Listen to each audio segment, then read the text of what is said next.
Soccer bopper, more fun than a pillow fight. That short clip you just saw right there is made by Davey Center on Twitter to give some type of credit where credit is due there. But it was an all-star type of night here tonight for the AllStar Open and the AllStar Race.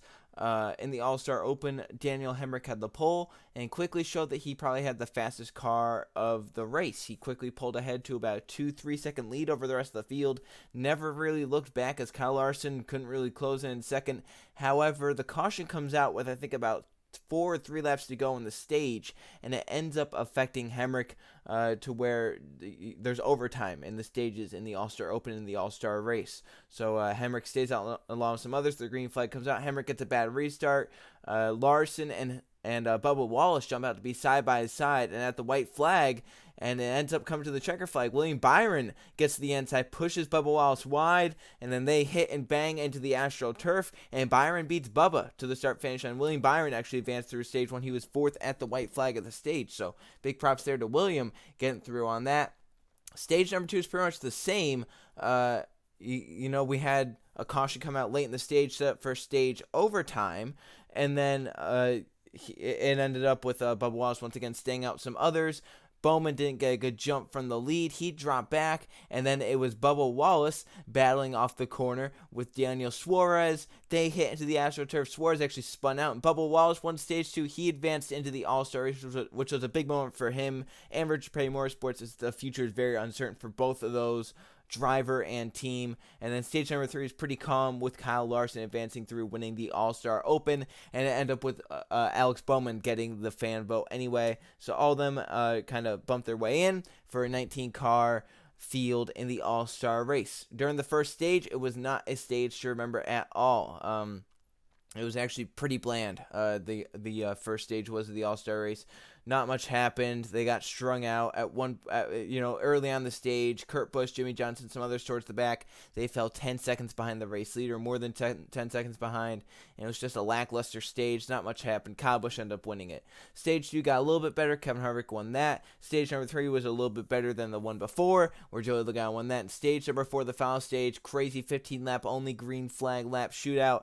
And it ended up with craziness all over. We saw crashes, we saw tempers flaring, beating and banging, some different pit strategy, a big mix of pit strategy, and Kyle Larson with an aggressive move through the middle lane on a restart got up to the lead past Chase Elliott.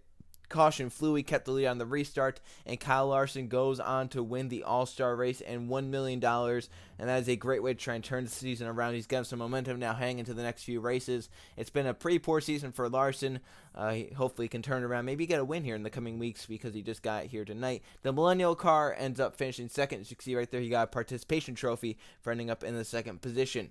But one of the big headlines that stole the show was Clint Bowyer versus Ryan Newman. So at some point during the race, Bowyer and Newman made some contact. Apparently Newman almost spun Bowyer. After the race, Bowyer and Newman shared displeasures with each other. Bowyer ended up head on to the outside wall, and then as they were stopped on pit road, Bowyer runs over to Ryan Newman's car and punches him at least 10 times. Like, it was aggressive. Like, he was getting in there. Afterwards, they started talking and more shouting with each other. If you want to know what they exactly said to each other, Bob Pockrass has a video on Twitter about some of the stuff that was said. A lot of F-bombs, a lot of cursing happening throughout. Bowyer accusing Newman, "You were an effing lap down, you're racing you like that." Newman replied with, "I wasn't a lap down, you effing idiot." Just to try and phrase it up just a little bit. So obviously they were not happy with each other. Bowyer and Newman were called to the NASCAR hauler, but no penalties were assessed from the situation. So everything was fine from it. So, nothing bad happened there. But overall for the All-Star Race, it was good. The first stage or two wasn't really anything to write home about. So that definitely brought it down a little bit. But overall, it was a good All-Star Race. It was definitely better than what we saw in 2017 and some years before that. And it may have been the best All-Star Race since the early 2010s, in all honesty. It wasn't as if it was like a pack race where, the plates from last year put a pack race, into it. It was more spread out. It was more less fabricated than last year, I guess you could technically say.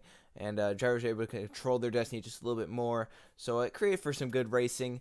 As is usual, though, the AllStar Open ended up with a better race than the AllStar Race. I mean, I can't remember the last time the AllStar Race was better than the AllStar Open. I mean, you think back to last year, it seemed like the plate package worked best under that format. In 2017, we saw Eric Jones try his say at a pass in the grass just a year too early because they got AstroTurf in there. I'll actually talk about that just a little bit. But Eric Jones tried his pass in the grass. Elliott Suarez were banging off each other. The year before that was 2016. We saw amazing stage finishes in Stage 1 and Stage 3. If you remember Stage 1, Trevor Bayne, Chase Elliott were separated by 4,000ths of a second or something. And then the final stage, Larson and Chase banged to the start-finish line. So, something about that Open. I think it has a lot to do with, it's during the day. So I feel like that helps a lot. Something about, day racing at Charlotte creates better racing. And B, that the good drivers aren't in that. Not to say those drivers are bad because they're still good, a good amount of them could, be in the All-Star race. But what I'm saying is that Kevin Harvick, Kyle Busch, Martin Truex Jr., Brad Keselowski, Jimmy Johnson, they're not in the All-Star Open.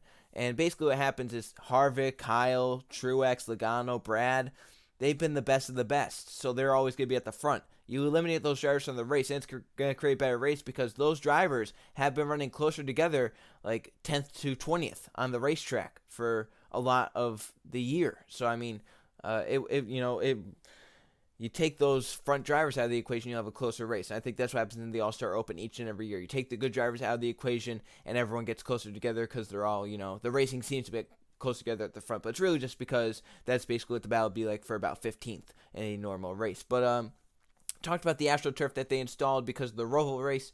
It saved Ryan Newman's car tonight. He spun into the infield. He went through the grass, and luckily the AstroTurf, the splitter does not dig into it. Now, the big problem with AstroTurf, it costs a lot of money to install it.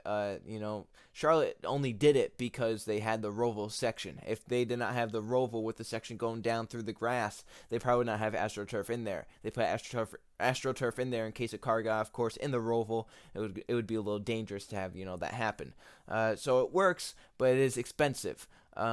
And it's not to say we need AstroTurf because we've had grass for years in racing back early 2000s where we had grass in racing and it never produced a problem. It's a splitter problem, but if the splitter should to stay, AstroTurf would be cool to try and see if you want to invest in it if you're the track. I don't know. How much money it really is. It also depends on the track size, so that would be something interesting to think about. But overall, maybe about 7 out of 10 race. I mean, it wasn't terrible, but it wasn't great either.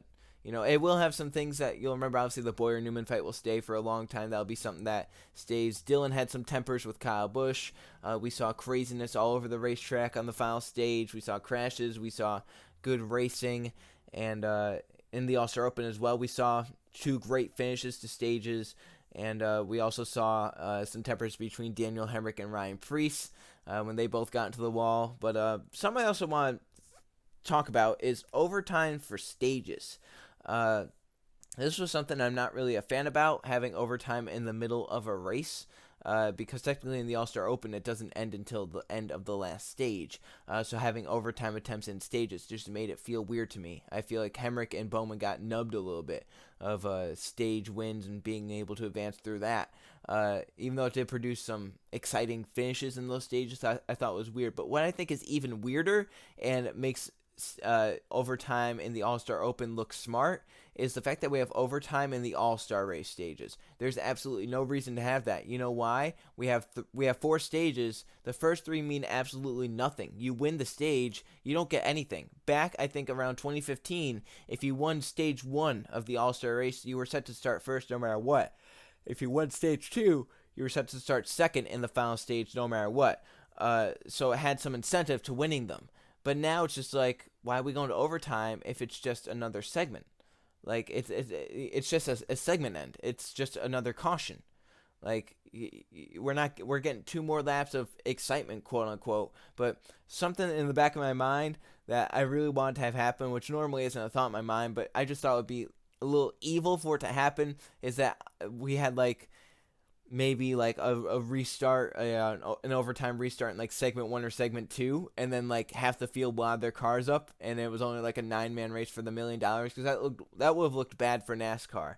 I think they would have much rather have about 19 cars battle for the $1 million at the end than like 8 or 9.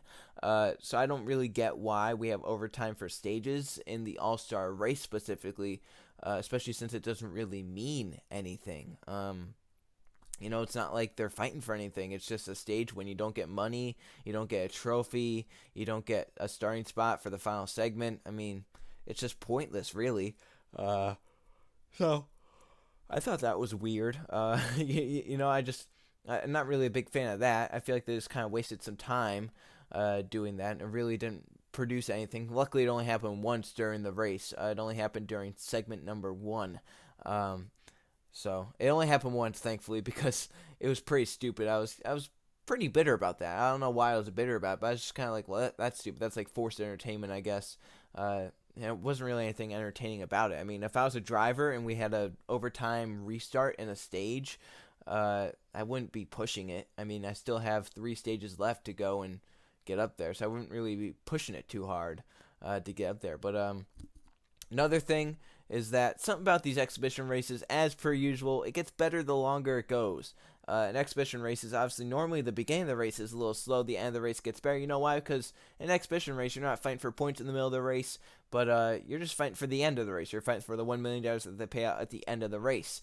So that's why it gets a little better there towards the end. Like we saw here tonight, the last 2 stages were the best stages of the race, and the first 2 stages were pretty meh overall. So once again, 7 out of 10 race. Kyle Larson wins the All-Star race for the first time in his career. He's come so close before, so it's pretty cool to see him win. I think he's finished like 2nd and 3rd inside the top 5 in a lot of these All-Star races. So he's done a great job in the All-Star race, and we'll see what he could do in the Coke 600 next week, and got a weekend full of racing coming up.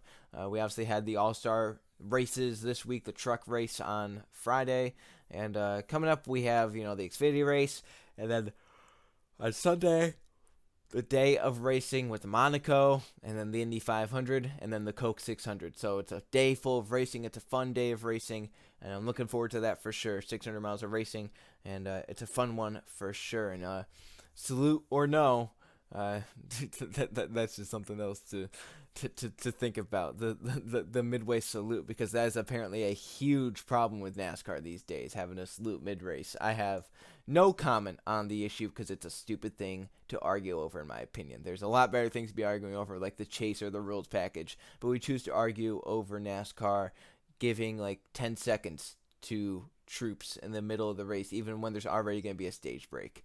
So it's a stupid thing to be fighting over, and I've honestly tried to stay away from it, but I think I just had to get one jab in there for the people who are arguing over it, because it's honestly pretty stupid to be arguing over. Just let them do the damn thing. It's not changing anything. We're just coming down here and stopping for like a minute. It's not going to change much. So thanks for watching, and I'll see you guys for the next video. It was a nice All-Star night, and looking forward to a week full of racing.